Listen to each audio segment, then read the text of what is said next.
story of the decline of the state, right? Another beautiful book in that saying that broadens it out from just the oil industry is a book by Martin van Creveld called The Rise and Decline of the State.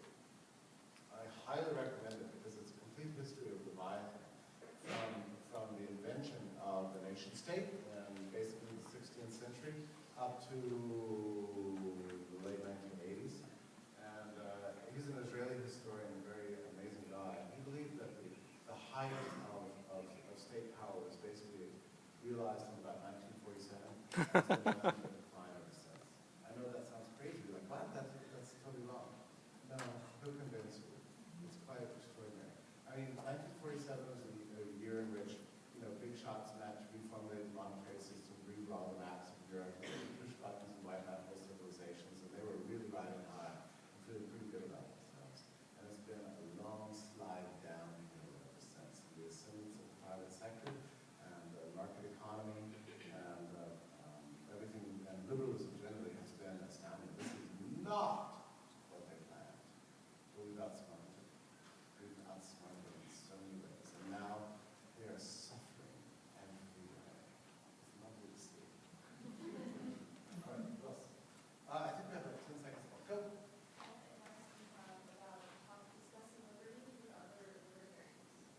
Other libertarians? Yeah.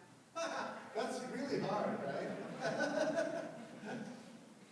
I don't know. It depends, their orientation. I think, I don't know, there's so much to say about this topic. My own views on these subjects have shifted over time.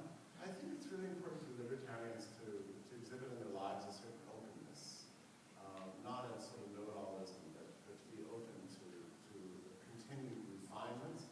I don't believe that our paradigm is done. We have no canonical text. We have no catechism that we have to memorize. We have no extraordinary magisterium to which we adhere and which governs our lives. That is not who we are. We have an intellectual framework and a paradigm that's infinitely expanding and ever deeper and deeper. I find I discover refinements to my way of thinking every day. And don't be afraid to change your mind. There's nothing wrong with that.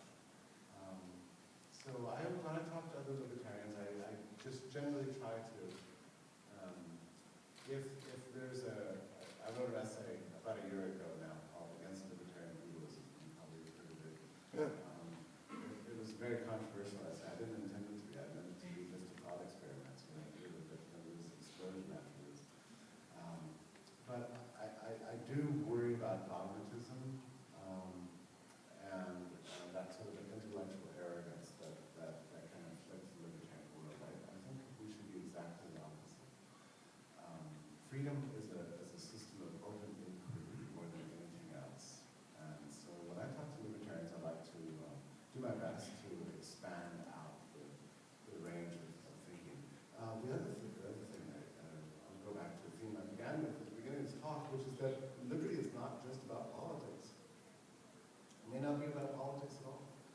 It's about human community and engagement. It's about your outlook towards life, and it's about the things that you love and what enables you to love them and to live a full life. To me, that's the essential theme of liberty. So when I talk to libertarians, that's what I like to emphasize. How can you apply liberty in your own life? We need to get better at that. We've only just begun to think about this. This is something Leonard Read urged us to do back in the 1940s and 1950s. So many of us have forgotten this.